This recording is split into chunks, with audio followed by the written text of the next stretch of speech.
नमस्कार, मी दिलीप मुसळे. आजच्या या विशेष लेक्चरमध्ये सर्व विद्यार्थ्यांचं खूप खूप स्वागत आहे. तर या पेपरमध्ये आयोगाने जे काही प्रश्न विचारले होते इंग्रजी विषयाचे, तर ह्या इंग्रजी विषयाचे प्रश्न कसे आहेत, त्यांची उत्तरं कशी आहेत, हे थोडंसं सविस्तरपणे विश्लेषणाच्या स्वरूपामध्ये आपण आजच्या या लेक्चरमध्ये पाहणार आहोत. त्याचबरोबर जे काही अभियांत्रिकी मुख्य परीक्षा आहे, अभियांत्रिकी वनसेवा आणि कृषी सेवा याची जी काय संयुक्त पूर्व परीक्षा, त्या विद्यार्थ्यांनी देखील हा व्हिडिओ आवर्जून पाहावा. का आयोगाने नक्की सध्या येणाऱ्या पेपरमध्ये कशा स्वरूपाचा थोडासा बदल केलेला आहे. तर बिगिनिंगला मी तुम्हाला एवढंच सांगू इच्छितो विद्यार्थी मित्रांनो, का ज्यावेळेस तुमच्याकडे नंबर ऑफ क्वेश्चन जास्त असतात त्यामुळे निश्चितच आपल्याला एक इंग्लिश ग्रामर, व्होकॅब्युलरी किंवा जे अदर जे काही घटक आहेत त्यांच्यावर सविस्तरपणे वेगवेगळ्या घटकांवर अधिकाधिक प्रश्न विचारता येतात. ज्यावेळेस नंबर ऑफ क्वेश्चन्स कमी असतात त्यावेळेस संपूर्ण सिलेबस कव्हर करताना किंबहुना थोडीशी डिफिकल्टी देखील मेंटेन करताना काही ठराविक प्रश्न खूप ताकदीने वापरले जातात. तर हा जो काही क्वेश्चन पेपर आहे मित्रांनो खूप जनरल आहे. 50 क्वेश्चन्स आहेत आणि ह्या 50 वर्गीकरण जर करताना 5 प्रश्न हे पॅराग्राफसाठी आपलेले असतातच. त्यामुळे राहिले 45 क्वेश्चन्स. हे जे काही 45 क्वेश्चन्स आहेत हे खऱ्या अर्थानं ऑब्जेक्टिव्ह स्वरूपाचे आहे. इंग्लिश ग्रामर आणि इंग्लिश व्होकॅब्युलरी या दोन घटकांवर हे सगळे प्रश्न विचारले गेले होते. आणि निश्चितच नंबर ऑफ क्वेश्चन्स जास्त असल्यामुळे थोडीशी डिफिकल्टी ही नॉर्मल झालेली आहे. म्हणजे थोडा आपणही सगळ्या विद्यार्थ्यांचा, सगळ्या फॅकल्टीचा, सगळं जे आपण वेगळ्या शाखांचा विचार करून एक लिबरल अशा एक कॉमन पेपर या ठिकाणी बनवलेला आहे. त्यामुळे हा जो पेपर आहे याचं मी थोडक्यात सांगू शकतो, हा फार कठीणही नव्हता परंतु फार इझी देखील नव्हता. अगदी मीडियम लेवलचा पेपर आहे. त्यातील काही प्रश्न हे आयोगाने थोडे रिपीट झालेले आहेत. अगदी 2012चा STIचा जो काही पेपर आहे त्याच्यामध्ये काही चेंदवाईजसारखा प्रश्न आहे तो रिपीट झालेला आहे. त्याचबरोबर जवळपास सगळ्याच प्रश्नांचे नियम बाकी रिपीट झालेले आहेत, लक्षात ठेवायचं. म्हणून हे सगळं करत असताना काही गोष्टी डोळ्यासमोर ठेवायचा. म्हणजे येणाऱ्या पेपरची तयारी करत असताना मी थोडं बिगिनिंगला सांगू इच्छितो की जर तुम्ही जुन्या क्वेश्चन पेपरचा जर व्यवस्थित सिस्टमॅटिक जर अभ्यास जर केला, व्यवस्थित जर समजून घेतलं तर येणाऱ्या परीक्षांमध्ये तुम्हाला खूप काही गोष्टी या ठिकाणी करता येईल. या अनुषंगानं मी प्रश्नपत्रिका विश्लेषण 2011 पासून ते 2019 पर्यंत म्हणजे अगदी आत्तापर्यंत लेटेस्ट जेवढे काही क्वेश्चन्स पेपर झालेले आहेत अशा सगळ्या क्वेश्चन पेपरचं 400 पानाचं विश्लेषणाचं पुस्तक लिहिलेलं आहे. आणि ह्या पुस्तकामध्ये मी खूप चांगल्या पद्धतीनं प्रॉपरली बरोबर प्रश्न आणि चुकीचे पर्याय या सगळ्यांची उत्तर या ठिकाणी विश्लेषणाच्या स्वरूपामध्ये दिलेली आहे. म्हणून एक खात्रीनं सांगतो मित्रांनो, प्रत्येक प्रश्न हा रिपीट होत नसतो. काही ठराविक 1, 2, 3, 4 पर्यंत प्रश्नांचं रिपिटेशन सापडू शकतं किंवा प्रश्नामध्ये असणाऱ्या वाक्यांचं रिपिटेशन सापडू शकतं कमी प्रमाणामध्ये. परंतु ज्या नियमांच्या आधारे प्रश्न तयार झालेले आहेत, बनवलेले आहेत किंवा आपल्याला आलेले आहेत ते नियम बाकी जवळपास रिपीट होत असतात. 100% रिपिटेशन नियमांची असते.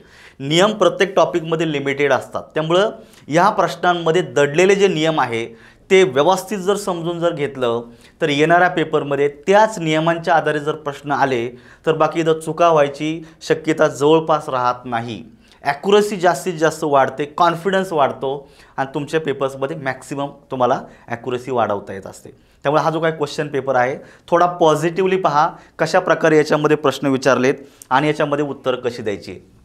तर सर्वप्रथम याचे विश्लेषण आपण पाहू शकता की व्होकॅब्युलरी पार्टमध्ये पाहायचं प्रिफिक्स आणि सफिक्स, ज्याला आपण उपसर्ग आणि प्रत्यय असं म्हणूया, हा व्होकॅब्युलरीमधला एक अतिशय स्ट्रॉंग टॉपिक आहे मित्रांनो.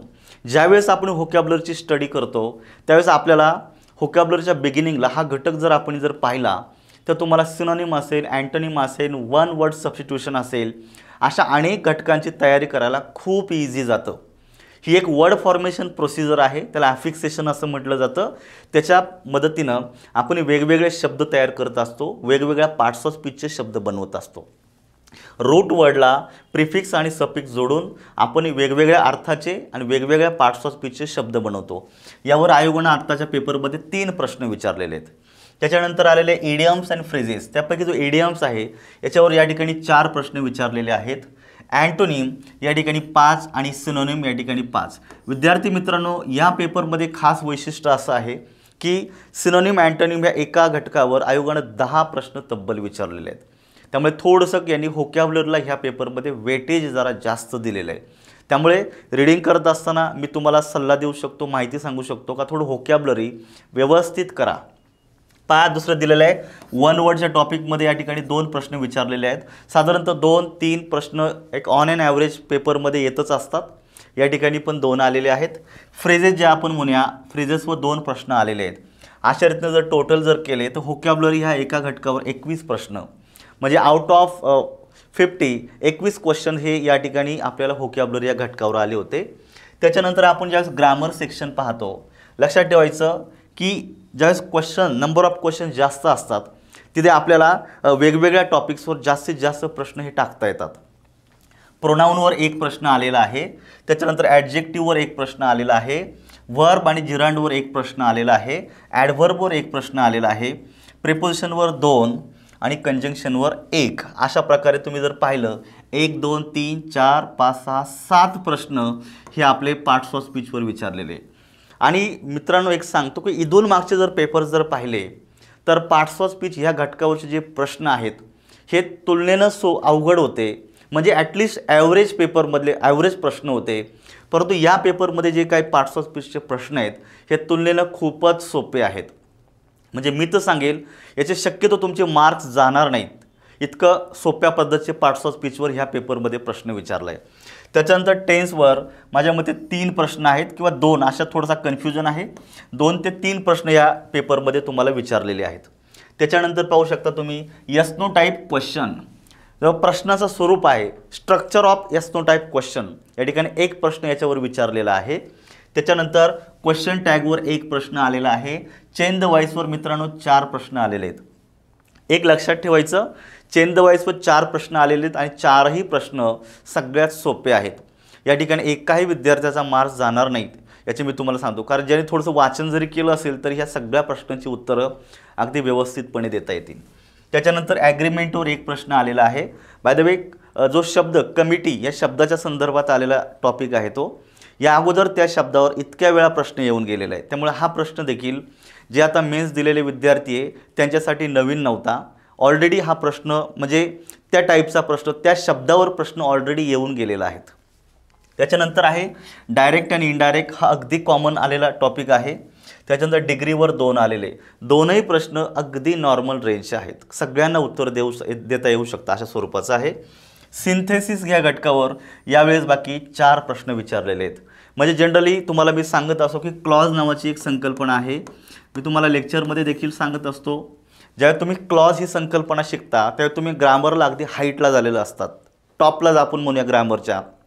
क्लॉज झाल्याच्या नंतर ज्या बाकीच्या संकल्पना आहे तुम्ही पुन्हा ग्रामरला थोडं खाली येत जाता.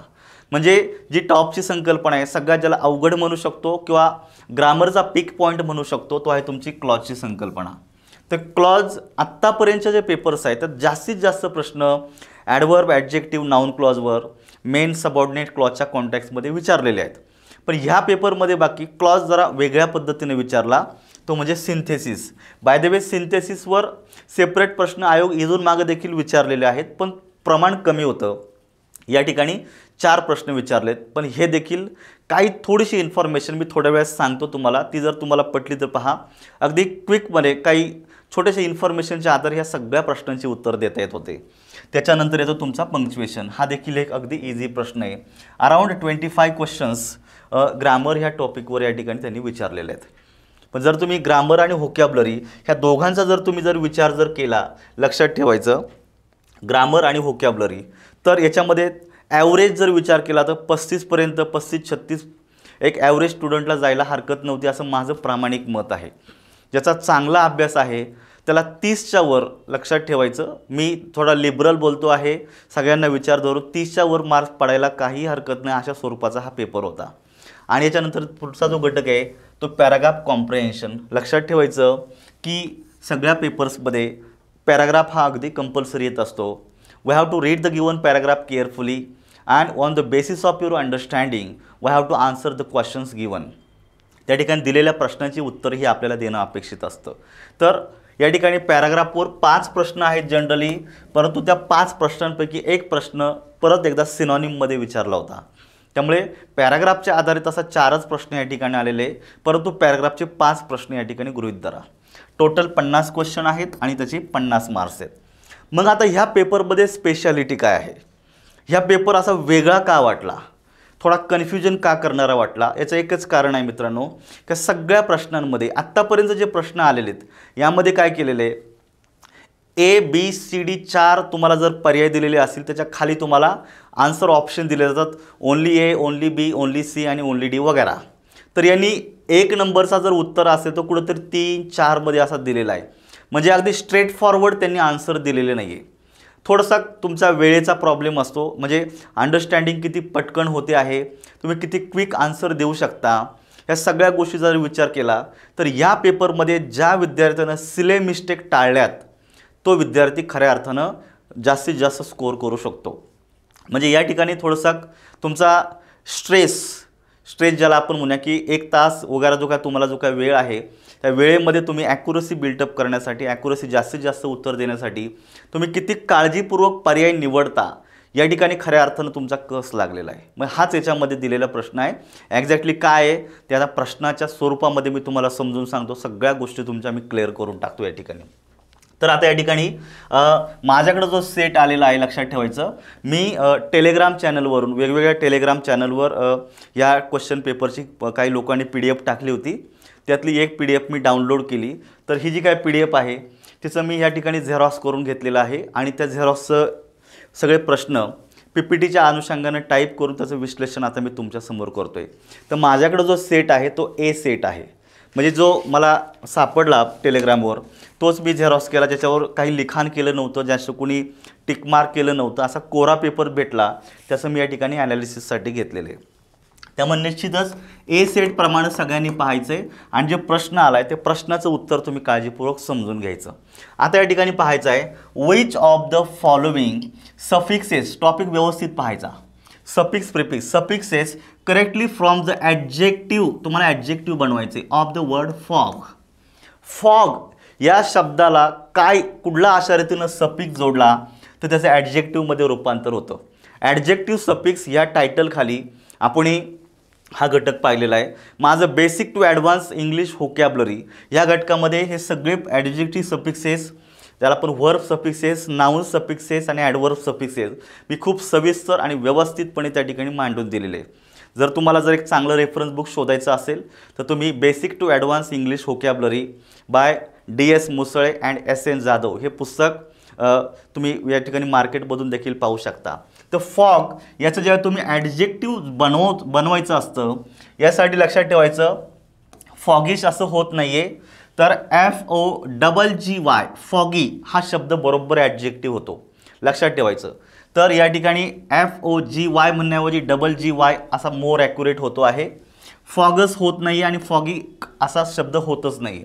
त्यामुळे जो मोर ॲक्युरेट आहे तो तुमचा कुठला आहे, B दिलेला आहे, लक्षात ठेवायचं. फॉगी हा जो काय आहे हा तुमचा मोर ॲक्युरेट आहे. परंतु लक्षात ठेवा, मला जे सांगायचं ते या ठिकाणी समजून घ्या.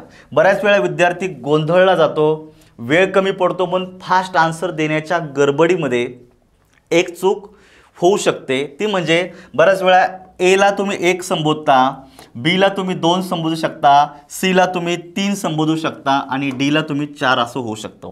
हे बऱ्याच वेळा कन्फ्युजन होत असतं मित्रांनो आणि इथंच सिले मिस्टेक होत असते. 1 मार्क्स मराठीसारख्या पेपरमध्ये, एखादी सिले मिस्टेक इंग्लिशसारख्या पेपरमध्ये, एखादी सिले मिस्टेक GS अशा जर गोळा जरी केल्या 1-1, 2-2 तरी 5-7 मार्काचा डिफरन्स तुमच्या बाकीच्यांमध्ये पडू शकतो. म्हणून हे हक्काचे मार्क्स असतात. जो या ठिकाणी सिले मिस्टेक टाळेल त्याचा स्कोअर निश्चित वाढणार आहे. आणि स्पर्धा परीक्षेसाठी जर विचार जर केला तर आपल्याला प्रत्येक मार्क इम्पॉर्टंट आहे, म्हणून सिले मिस्टेक अवॉइड करा. तर ह्या पेपरमध्ये आयोगाने ह्यावेळेस हेच केलेलं आहे. थोडंसं बघा, या ठिकाणी आपलं उत्तर ॲक्युरेट B आहे, पण B म्हणजे 2च्या मध्ये D आलेला असतो, B हा 3 मध्ये दिलेला आहे. त्यामुळे या ठिकाणी ओनली 3 हा पर्याय तुमचा ग्रॅमॅटिकली करेक्ट आहे.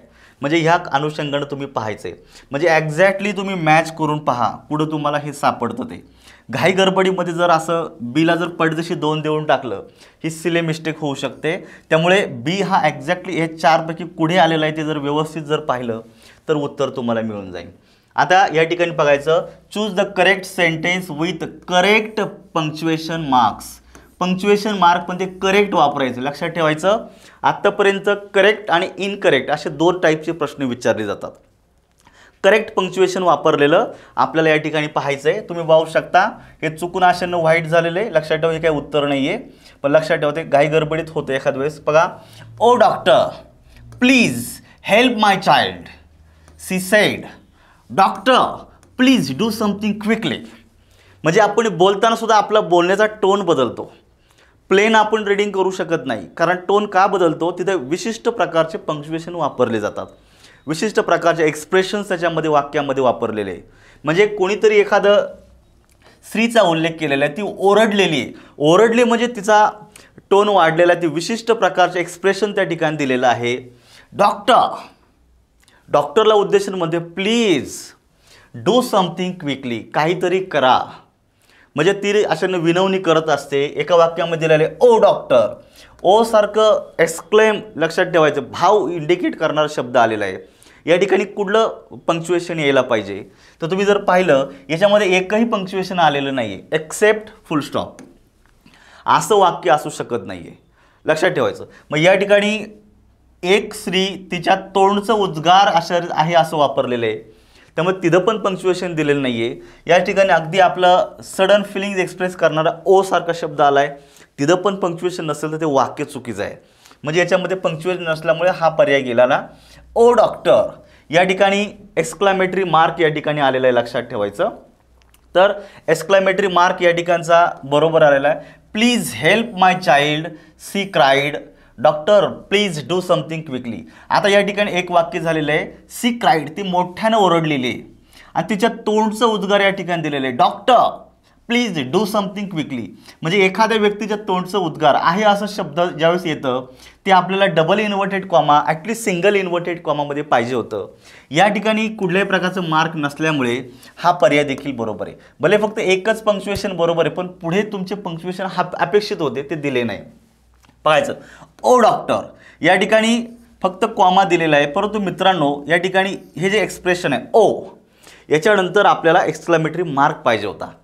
सडन फिलिंग्स, सडन इमोशन ज्यावेळेस आपण एक्सप्रेस करत असतो त्यावेळेस आपल्याला तो शब्द म्हणजे पंक्च्युएशनची अपेक्षा होती, ते दिलेली नाही. आणि सी क्राईडला अनावश्यकरित्या डबल इन्व्हर्टेड कॉमा दिलेला आहे. ती काय ओरडली हे तुम्हाला तोंडचं वाक्य हे आहे त्या स्त्रीचं, हे डबल इन्व्हर्टेड कॉमामध्ये पाहिजे होतं, ते भलतंच डबल इन्व्हर्टेड कॉमामध्ये टाकून दिलेलं आहे. त्यामुळे हा पर्याय देखील चुकीचा आहे. आता बघा, oh doctor please help my child, हा एक वाक्य झालेलं आहे, त्या स्त्रीच्या तोंडचं हे एक वाक्य झालेलं आहे, oh doctor please help my child. मग ह्या स्त्रीच्या तोंडचं आहे असं वाक्य या ठिकाणी मांडलेलं आहे, त्यामुळे ते डबल इन्व्हर्टेड कॉमामध्ये आलेलं आहे.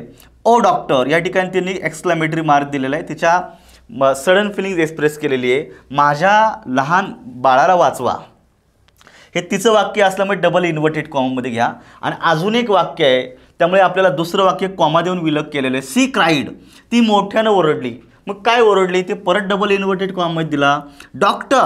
डॉक्टरला उद्देशून बोललेली आहे, म्हणून हा तुमचा झालेला आहे, तुमचा असा वेगळा केलेला आहे, लक्षात ठेवायचं. आपण नामाच्या टाईपमध्ये पाहिलेलं आहे, त्याला आपण होकेटिव्ह ऑफ एन ॲड्रेस, एखाद्या व्यक्तीला उद्देशून बोललं जातं. डॉक्टरला उद्देशून काय बोलते ते, डू समथिंग क्विकली, पटकन काहीतरी करा. म्हणजे पुन्हा हे तिच्या तोंडचं उद्गार आहे डायरेक्टली वाक्य, ते पुन्हा डबल इन्व्हर्टेड कॉमामध्ये आलेलं आहे. म्हणजे ह्या पद्धतीनं तुमचं 4 नंबरचं वाक्य ग्रॅमॅटिकली करेक्ट आहे. वाक्य वाचा, वाक्यामधून व्यक्त होणारा कंटेंट जर डोळ्यासमोर ठेवला उत्तर तुमचं क्विक मिळतं. त्यामुळे या ठिकाणी 4 नंबरचा वाक्य बरोबर आहे, परंतु 4 नंबरचा पर्याय बरोबर नाही आहे. घाई गडबडीत हेच होऊ शकतं. 4 नंबरचं वाक्य ना तर घाई गडबडीत 4 नंबरला डॉट देऊ शकतो, हे सिले मिस्टेक असते. वेळ तुमच्याकडे कमी असतो, घाईघाईत आपण उत्तर देताना जेव्हा तुम्ही 40-50 प्रश्नांची उत्तर देता, 1-2 सिले मिस्टेक ह्या पॉसिबल आहेत, परंतु मित्रांनो ह्या टाळण्याचा प्रयत्न करायचा, ह्या प्रॅक्टिसनं टाळता येतात. त्यामुळे व्यवस्थित पाहायचं आहे. डी जरी उत्तर बरोबर असलं तरी ए आणि डी वेगळा झाला, बी आणि हा इथं सी दिलेला आहे, त्यामुळे डी ओनली असणारा जो काय पर्याय तो 3 मध्ये दिलेला आहे. त्यामुळे पाहायचं, भलेही 4 नंबरचं वाक्य बरोबर आहे, पण फायनल पर्याय हा 3 नंबरचा बरोबर आहे. याला आपल्याला एक्झॅक्टली उत्तर म्हणता येतं. हे आपल्याला व्यवस्थित चेक करायचं, लक्षात ठेवा. पुढचा जो या ठिकाणी प्रश्न दिलेला आहे तो या ठिकाणी पुन्हा एकदा आपण व्होकॅब्युलरीकडे येतो आहे. बघा, choose the correct meaning of the underline idiom. In the sentence. एक इडियम दिलेली, त्या इडियमचा करेक्ट मिनिंग आपल्याला शोधायचा आहे. मग तो कुठं दिलेला आहे बघा, I am a straightforward man. मी अगदी सरळ मनाचा माणूस आहे. म्हणजे माझ्या मनामध्ये कुठल्याही प्रकारचं वाईट भावना, वाईट विचार किंवा मी असं काही असं हे नाही आहे. अगदी स्ट्रेट फॉरवर्ड आहे, मी सरळ माणूस आहे. बरोबर आहे. I do not believe in double dealings. मी डबल डिलिंगला बिलीव्ह करत नाही. लक्षात ठेवायचा, जेव्हा तुम्ही इडियम घेता तर इडियमचा मिनिंग इम्पॉर्टंट असतो, त्याचबरोबर त्याचा कॉन्टॅक्च्युअल यूज पण इम्पॉर्टंट असतो. ज्या कॉन्टॅक्स्टमध्ये वाक्यामध्ये जो इडियम वापरली जाते त्या कॉन्टॅक्स्टप्रमाणे मिनिंग देखील तुम्हाला त्याचा अतिशय इम्पॉर्टंट असतो. तर डबल डिलिंग याचा अर्थ तुमचा काय होतो या ठिकाणी लक्षात ठेवायचा आहे. याला आपण मराठीमध्ये कपटीपणा असं म्हणू शकतो. म्हणजे I do not believe in double dealing. मी कपटीपणा, खोटारडेपणा अशाला मी बिलीव्ह करत नाही. मी अगदी सरळ मनाचा माणूस आहे. मग अगदी त्याच्याच आपल्याला काय विचारले, करेक्ट मिनिंग विचारले. मग आता करेक्ट मिनिंग म्हणजे डबल बिझनेस होतो का, नाही. ज्याला काहीच माहीत नाही ना त्याच्यासाठी सोय पहिल्या पर्यायात करून दिली जाते. Double meaning, double business. तर डबल डिलिंगचा डबल बिझनेस होत नाही आहे. पहिला पर्याय गेला. डिसिव्ह. डिसिव्हचा अर्थ ज्याला आपण म्हणूया फसवणे, लबाडी करणे असा होतो. त्यामुळे आपण ज्यावेळी तुम्ही कॉन्टॅक्टचा विचार करता त्यावेळी तुम्ही माझ्या मते हाच पर्याय हा मोर ॲक्युरेट आहे. डिसिव्ह म्हणजे मी अशा रीतीनं फसवणे, फसवेगिरी करणे याला मी बिलीव्ह करत नाही, हा तुमचा पर्याय असू शकतो. डबल प्रॉफिट ह्या कॉन्टॅक्ट्सप्रमाणे बसत नाही आहे. आणि पॉलिटिक्स करणे ज्याला आपण म्हणूया राजकारण करणे वगैरे, हा थोडासा वेगळा शब्द दिलेला आहे. बऱ्याच वेळा असं समानार्थी मॅच करणारा एखाद दोन पर्याय टाकून देत असतात, परंतु त्या कॉन्टॅक्ट्सप्रमाणे त्याचा अर्थ असूच शकत नाही. त्यामुळे याला पण आपण पर्यायाला मार्क करू शकत नाही. त्यामुळे या ठिकाणी 53 नंबरचा जो काय प्रश्न आहे डबल डिलिंग, ह्या डबल डिलिंगला आपण या ठिकाणी डिसिव्ह, फसवणे, लबाडी करणे अशा अर्थाने उद्देश आपण टाकू शकतो. म्हणजे मी अगदी सरळ मनाचा माणूस आहे, मी फसवेगिरी, लबाडी करणे याला मी बिलीव्ह करत नाही, त्याच्यावर विश्वास पण ठेवत नाही, तशा प्रकारे वागतही नाही. त्यामुळे पर्याय क्रमांक डिसिव्ह असणारा 2ला तुम्ही मार्क करू शकताय. पुढे बघायचं आहे, the building or surrounded by a team of special commandos. आता तुम्हाला विचारलेला प्रश्न आहे, change it into active voice. आत्तापर्यंतचं ॲक्टिव्हचं पॅसिव्ह सगळ्यांना करता येतं, पण आता तुम्हाला वाक्यच कुठलं दिलेलं आहे, पॅसिव्हचं दिलेलं आहे. आता ॲक्टिव्हमध्ये रूपांतर करायचं आहे. तर ॲक्टिव्ह वॉइसची रचना आणि पॅसिव्ह वॉइसची रचना तुम्हाला व्यवस्थित लक्षात आली पाहिजे. ॲक्टिव्ह वॉइसमध्ये आपण कर्त्याला इम्पॉर्टंट देत असतो आणि ॲक्टिव्ह वॉइसमधला कर्ता तीच कृती करत असतो जे क्रियापदामध्ये व्यक्त केली जाते. आणि पॅसिव्ह वॉइसमध्ये आपण कर्माला इम्पॉर्टंट देत असतो आणि कर्माच्या नंतर जे काही क्रियापद दिलेलं असतं तर कर्म वाक्यामध्ये कर्ता म्हणून येतं, पण तो कर्ता पॅसिव्ह असतो. तो पुढे मांडलेले क्रिया त्या प्रकारची क्रिया करत नाही, म्हणून तो पॅसिव्ह आहे, निष्क्रिय आहे. Everything is depend on the emphasis, whether you want to emphasize the subject or object of the sentence, and accordingly we create these two constructions, active voice and passive voice. So here या वाक्यात तुम्हाला विचारले बघा, ऑज surrounded. लक्षात ठेवायचं, building was surrounded by a team of special commandos. Notice करायचं, was भूतकाळामध्ये येत असतो आणि ऑजच्या नंतर ज्यावेळेस क्रियापदाचं तिसरं रूप येतं, ही साध्या भूतकाळाची, सिम्पल पास्ट टेन्सची पॅसिव्ह वॉइसची रचना आहे. म्हणजे तुम्हाला हे पॅसिव्ह वॉइसचं ॲक्टिव्ह वॉइसमध्ये रूपांतर करायचं, त्यावेळेस आपल्याला क्रियापद फक्त साध्या भूतकाळामध्ये घ्यायचं आहे. आता लक्षात ठेवायचं, ॲक्टिव्ह वॉइसमधला करता पॅसिव्ह वॉइसमध्ये शेवटी जात असतो आणि तो बऱ्याच वेळा बायनं जोडला जातो. लक्षात ठेवायचं, बाय हे प्रिपोजिशन आहे. By indicate the agent of your action. कृती करणारा बायनं जोडला जातो. तर हा ॲक्टिव्ह वॉइसमधला कर्ता पॅसिव्ह वॉइसमध्ये कर्म बनतो. तर पॅसिव्ह वॉइसमधला जो काही कर्म आहे ते ॲक्टिव्ह वॉइसमध्ये पुन्हा कर्ता बनायला पाहिजे. अ team of special commandos. A team of special commandos हा झाला तुमच्या वाक्याचा सब्जेक्ट. आता नीट लक्षात ठेवायचं, वाक्य जर साध्या भूतकाळातलं असेल, क्रियापदसुद्धा साध्या भूतकाळातलं पाहिजे. वाक्य ॲक्टिव्हचं पॅसिव्ह करा, पॅसिव्हचं ॲक्टिव्ह वाक्य करा. वाक्याचा काळ बदलता कामा नये, वाक्याचा अर्थही बदलता कामा नये. लक्षात ठेवा. म्हणजे जर आपण वाक्याचा अर्थ बदलत असेल, वाक्याचा जर काळ बदलत असेल तर समजायचं आपलं पॅसिव्ह वॉइस किंवा ॲक्टिव्ह वॉइस चुकलेला आहे. आता पहिल्या वाक्यामध्ये दिलेलं हॅड. मला सांगा, हॅड प्लस V3 साध्या भूतकाळात येतं का? नाही, हे पूर्ण भूतकाळामध्ये येतं, पास्ट परफेक्ट टेन्समध्ये. त्यामुळे हे उत्तर असू शकत नाही आहे. A team of special commandos surrounds, क्रियापदाला यस आणि यस साध्या भूतकाळात कधीच जोडला जात नाही, सिंपल प्रेझेंटमध्ये येतं, ते पण उत्तरात येत नाही. अ team of special commandos is surrounding, हे चालू वर्तमान काळातील ॲक्टिव्ह व्हायची रचनेतलं वाक्य आहे. हे पॅसिव्ह होत नाही आहे साध्या भूतकाळाचा. आता एकच राहिलं, अ team of special commandos surrounded, ज्यावेळेस क्रियापदाचं भूतकाळी रूप एकटंच येतं ते साध्या भूतकाळात असतं, सराउंडेड द बिल्डिंग. ही वाक्य तुमचं ग्रॅमॅटिकली करेक्ट आहे. त्यामुळे ओनली डी, 4 नंबरचा पर्याय बरोबर आहे. पण नोटीस करा, ओनली डी असणारा फायनल पर्याय आहे 2. अलग लक्षात. म्हणजे बघा, चौथं वाक्य बरोबर आहे पण पर्याय दुसरा बरोबर आहे. ही गडबड होत असते. गाय गडबडीत 4ला म्हणजे डीला आपण पटकन 4 मार्क करू, होऊ शकतं. सिले मिस्टेक, नजरेच्या आड. खूप प्रेशर आलेला असतो तुम्हाला, म्हणजे मेंटल प्रेशर आलेला असतो भरपूर. एक तर तुम्ही बाकीच्या प्रश्नांमध्ये वेळ घालवत असतात, कधी एखादा प्रश्न अवघड वाटतो, कुठंतरी कन्फ्यूज झाल्यासारखं वाटतं, यामध्ये अशा सिले मिस्टेक होतात. तर मित्रांनो, हा जो पेपर आहे थोडासा ट्रिकी याच्यासाठीच आहे का याच्यामध्ये सगळ्या प्रश्नांची उत्तर अशी उलटसुलट टाकलेली, सरळ सरळ दिलेली नाही आहेत, तिथं सिले मिस्टेकला जपा. त्यामुळे या प्रश्नाचं उत्तर जे आहे हे डी म्हणजे 2 नंबरच्या पर्यायाला तुम्ही मार्क करू शकताय. पुढचा प्रश्न पाहायचा आहे, the committee ... consider your request. आता पहिली गोष्ट लक्षात ठेवायची, कमिटी हा शब्द इथून मागच्या अनेक पेपरमध्ये याच्यावर प्रश्न येऊन गेलेला आहे. हा सब्जेक्ट अँड व्हर्ब ॲग्रीमेंट ह्या टॉपिकमधला प्रश्न आहे, लक्षात ठेवायचा.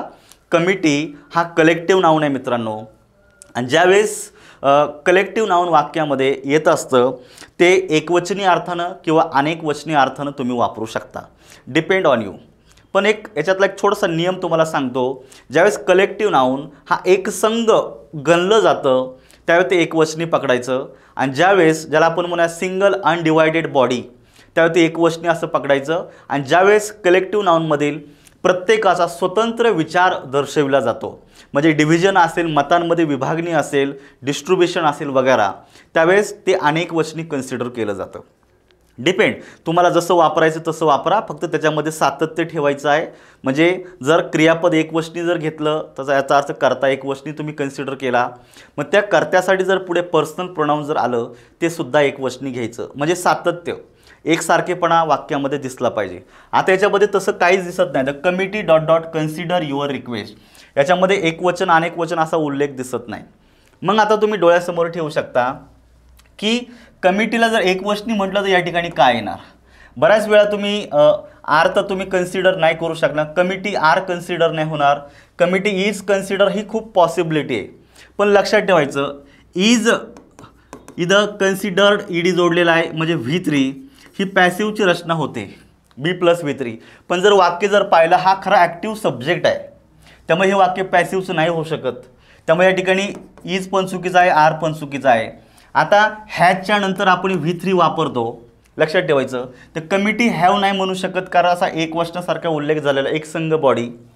त्यामुळे मोर ॲक्युरेट जर बोललं तर committee has considered your request हा पर्याय तुमचा बरोबर येऊ शकतो. म्हणजे कमिटी हॅज जर आपण जर बोललं, सीला जर आपण जर मार्क जर करत असेल तर बघा, भले 3 नंबर ABC, तिसरा पर्याय जर असं फायनलमध्ये ए आहे, त्यामुळे पर्याय क्रमांक 1 मध्ये सी दिलेला आहे, तुम्ही त्याला मार्क करू शकता. Choose the word having opposite to that of, आपल्याला अपोजिट मिनिंग शोधायचं आहे. मग कशाचा अपोजिट शोधायचं बघायचा, बॉयस्ट्रस, BOISTEROUS, बॉयस्ट्रस या शब्दाचा अपोजिट मिनिंग तुम्हाला शोधायचं आहे. सर्वप्रथम तुम्हाला बॉयस्ट्रस या शब्दाचं मिनिंग माहीत असणं गरजेचं आहे. बॉयस्ट्रस ज्याला आपण म्हणूया की दंगेखोर अशा स्वरूपाचा अर्थ होऊ शकतो. थोडासा एखाद्या ॲक्टिव्हिटीमध्ये ॲग्रेसिव्ह स्वरूपाचा नेचर त्या व्यक्तीचं असं, दंगेखोर ज्याला आपण म्हणूया. मग आता जर दंगेखोर ॲग्रेसिव्ह असा शब्द असेल, याचा अपोजिट अर्थाचा शब्द तुम्हाला शोधायचा आहे. तर ज्यावेळी तुम्ही रावडी शब्द घेता, रावडी शब्द थोडासा आता कॉमन झालेला आहे आपल्या दृष्टीनं. रावडी पण असा थोडासा दंगेखोर ज्याला आपण म्हणा ॲग्रेसिव्ह अशा स्वरूपाचा आहे, त्याच्या विरोधी अर्थाचा शब्द होऊ शकत नाही. त्यामुळे हा एक राहिलेला आहे. तर काम, अगदी शांत स्वरूपाचा, नेचर शांत असणारा हा पर्याय तुम्हाला बरोबर आहे. काम येतो आणि क्वाईट पण, हे दोन्ही पण जवळपास सिनॉनिम आहेत, परंतु अगदी याच्या विरोधी अर्थाचे दोन्ही शब्द दिलेले B आणि C. आणि पुढे दिलेले बघा, टिमल्टस, TUMULTOUS. टिमल्टस हा जो शब्द आहे हा देखील यासारखाच आहे, अगदी आवेशपूर्ण, अगदी गदारोळयुक्त, म्हणजे थोडक्यात ॲग्रेसिव्ह स्वरूपाचा. म्हणजे जर अर्थ जर पाहिला बॉयस्ट्रसचा तर राऊडी आणि टमल्टस ही त्याची सिनॉनिम पॉसिबिलिटी आहे आणि काम आणि क्वाईट ही त्याचे अँटोनिममध्ये येतात म्हणजे अपोजिटमध्ये येतात आणि आपल्याला अपोजिट शोधायचं त्यामुळे बी आणि सी असणारा जो काही पर्याय तो तुम्हाला चेक करायचा आहे। या ठिकाणी नाही आहे बी सी आणि जर डी आल्यामुळे हा पण येत नाही आहे, बी आणि डी आहे, डी नको आहे आपल्याला, त्यामुळे बी आणि सी असणारा पर्याय क्रमांक 2ला मार्क करून द्या। या पद्धतीनं बघा तुम्ही थोडीशी जर मिनिंग माहीत असेल तुम्हाला आणि हा कॉमन वर्ड आहे इथून मागं बऱ्याच वेळा म्हणजे माझ्यामध्ये आलेलं नाही आहे जास्त, परंतु हा अगदी आपल्या वाचनातला अगदी कॉमन अगदी साधं तुम्ही द हिंदूचं ॲप्लिकेशन जरी पाहिलं त्याच्यामध्ये अगदी कॉमनली हा शब्द तुम्हाला सापडू शकतो। So all the words are common. पुढचा पाहायचा आहे to die is better than to surrender. आता या ठिकाणी 2 + V1 2 + V1 याला आपण इन्फिनिटिव्ह असं म्हणूया।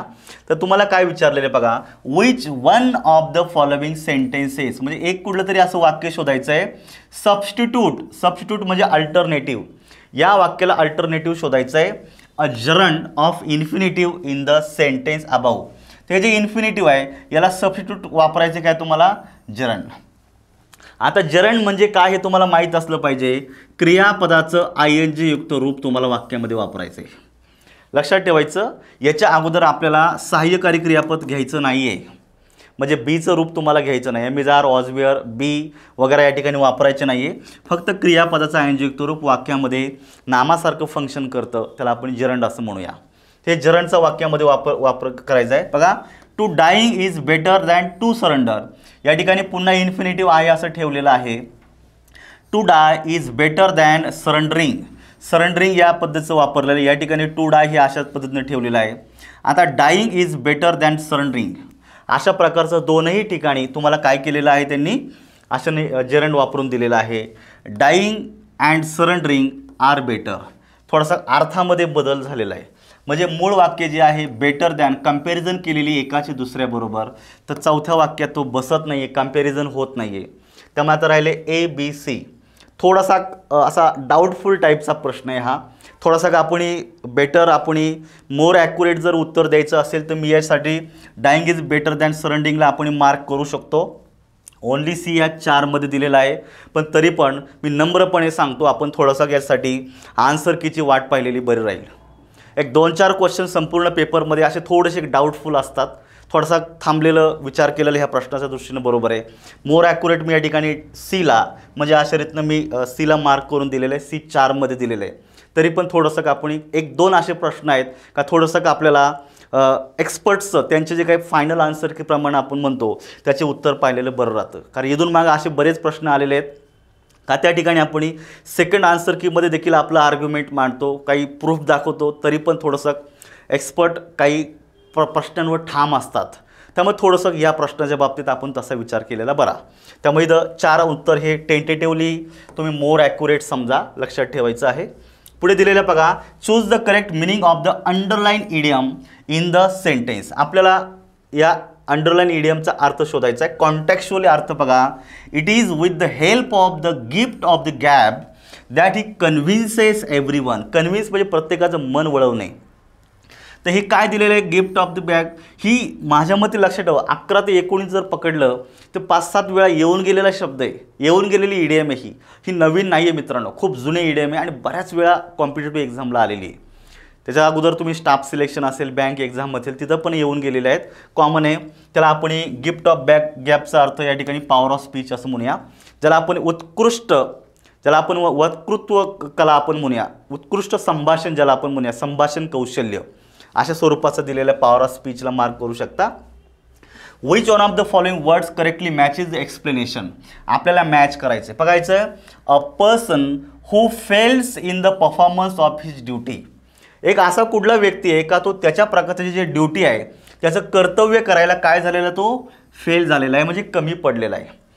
ऑर कमिट्स ॲन ऑफेन्स, ऑफेन्सला आपण मराठीमध्ये गुन्हा असं म्हणूया, गुन्हा करतो आणि अशा प्रकारची त्याचं जे मेन ड्युटी आहे ती करायला तो कमी पडतो, अशा स्वरूपाचा कुठला शब्द दिलेला आहे। ज्या तुम्ही हे 4 पर्याय ज्यावेळेस पाहता त्या तुम्ही 4ही पर्याय तुम्ही व्यवस्थित पाहायचं, लक्षात द्या बघा की पहिला दिलेला आहे डेरलिक्ट। डेरलिक्टचा अर्थ आपण अशा रीतीनं सोडून देणं असा होतो, किंवा आपण जे काही काम वगैरे जे काही स्वीकारलेलं आहे टास्क ते सोडून देणं, लिव्ह समथिंग ज्याला आपण म्हणूया, ते डेरलिक्ट असा अर्थ या ठिकाणी घेतलेला आहे. पण डेरलिक्ट हा याचा खरा अर्थ होऊ शकत नाही. दुसरा जो शब्द या ठिकाणी दिले बघा, डेलिंक्वाइंट, DELINQUENT, डेलिंक्वेंट अशा प्रकारचा शब्द आहे.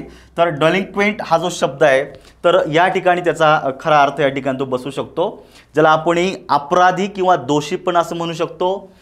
कमिट्स अँड ऑफेन्स, गुन्हा करणारा हा अपराधी असतो, दोषी असतो. तर आपण दुसऱ्याच्यामध्ये ऑफेंडर देखील असं म्हणूया.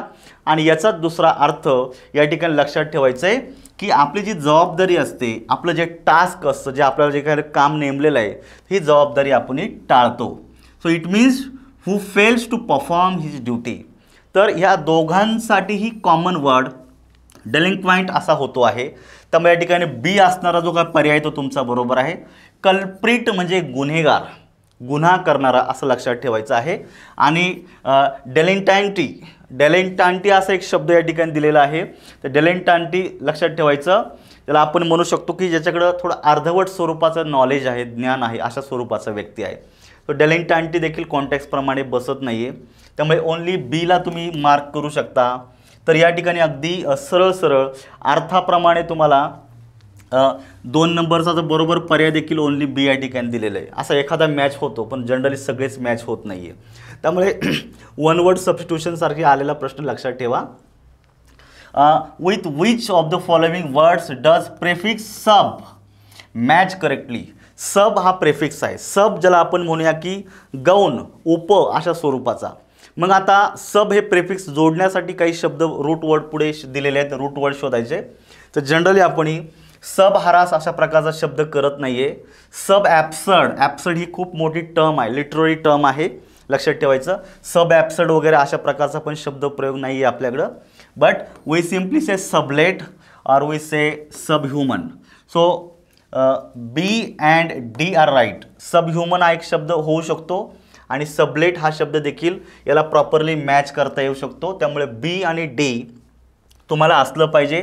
त्यामुळे बी आणि डी असणारा जो काही पर्याय आहे तुम्ही 4ला या ठिकाणी मार्क करू शकता.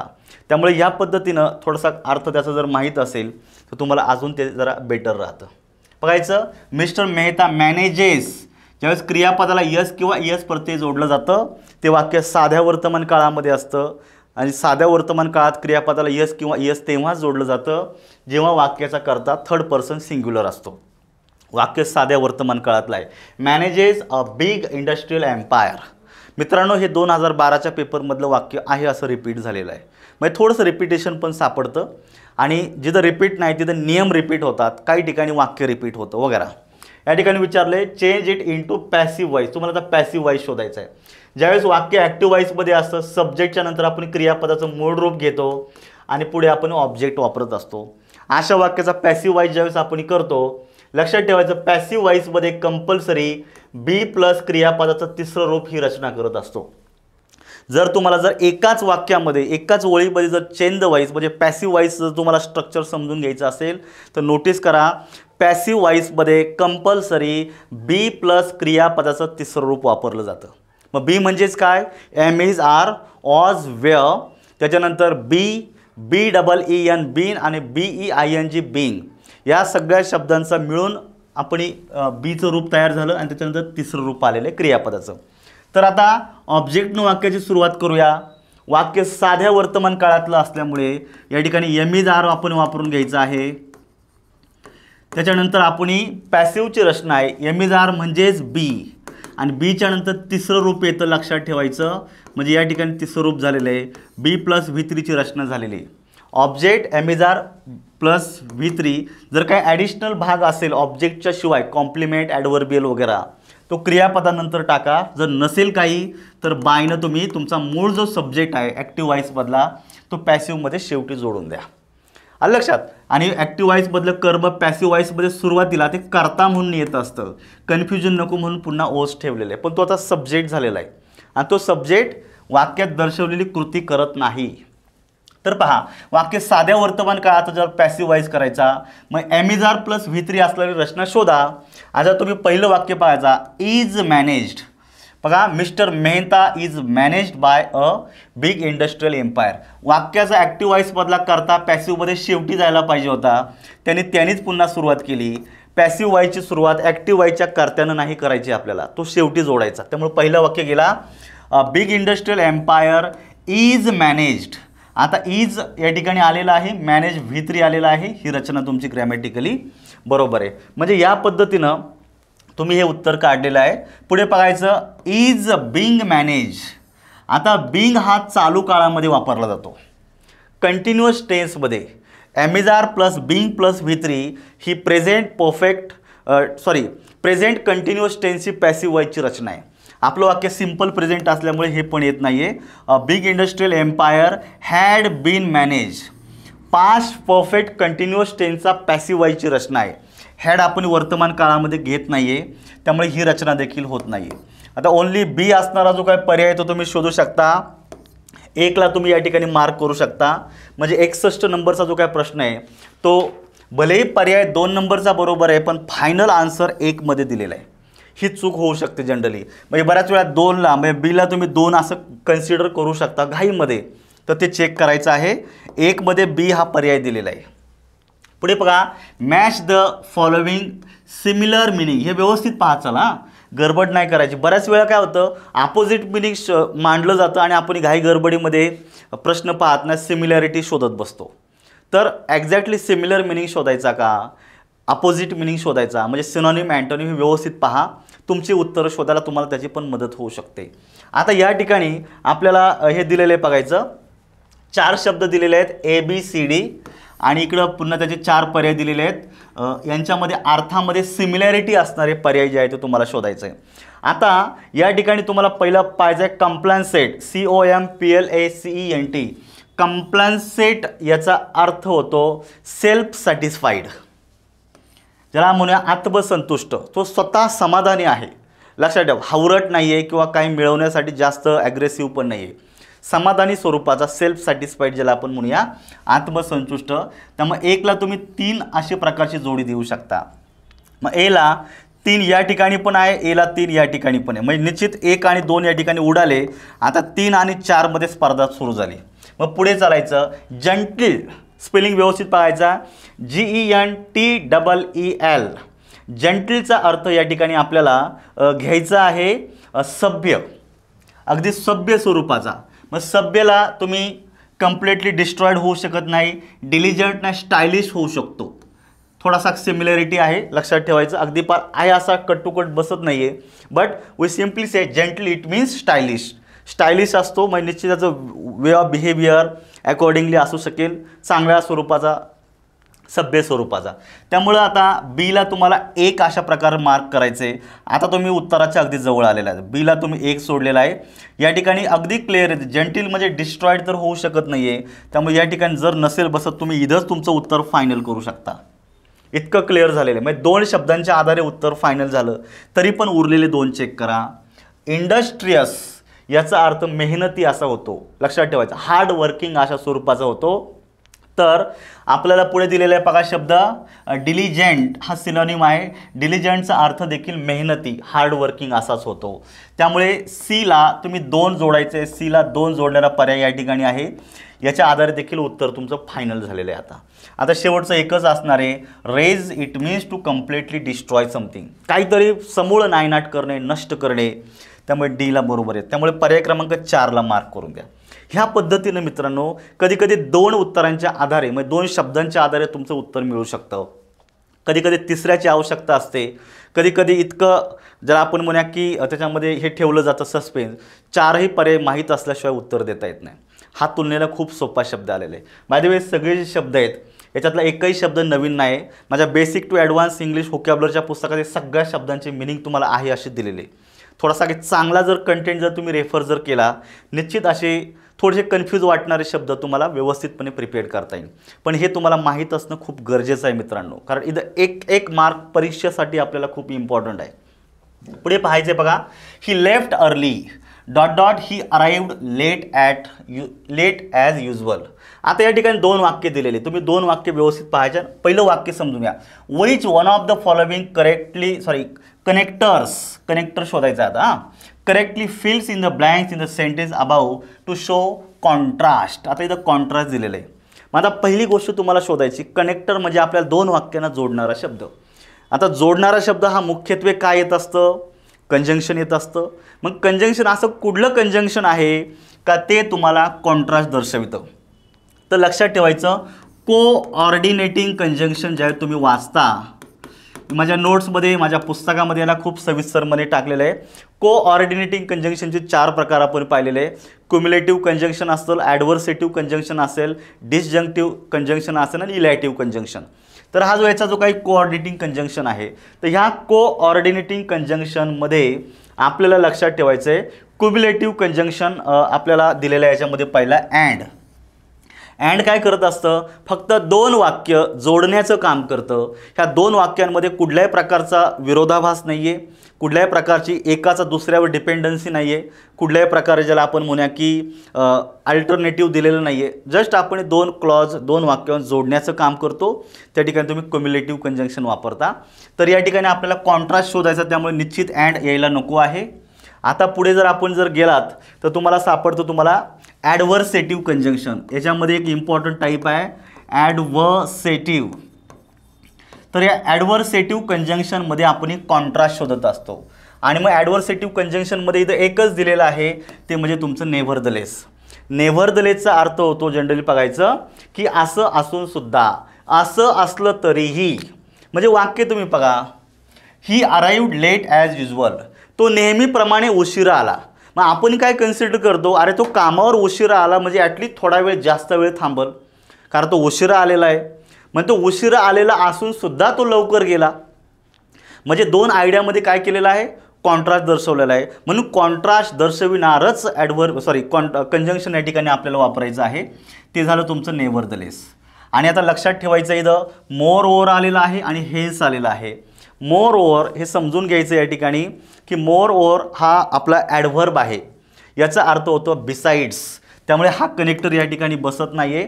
आणि हेन्स हा जो शब्द आहे हा देखील आपल्याला ॲडव्हर्बमध्ये आपण टाकू शकतो किंवा आपण कंजंक्शनमध्ये याला आपण म्हणूया फॉर धिस रिझन असा याचा अर्थ झालेला आहे. त्यामुळे हा मूळचा ॲडव्हर्ब आहे. कनेक्टर म्हणून जर घेतल्याचा अर्थ फॉर धिस रिझन असा होतो, च्या कारणामुळे. मग असं होऊ शकत नाही बघा, ही लेफ्ट अर्ली, तो लवकर गेला, च्या कारणामुळे तो लवकर नेहमीप्रमाणे, म्हणजे अर्थच बसत नाही. एकच राहिला, बीला तुम्ही मार्क करायचं. पण बी जरी उत्तरात म्हणजे पर्याय असला तरी तुम्ही बी जो व्यवस्थित जर चेक केला, बी 4 मध्ये दिलेला आहे.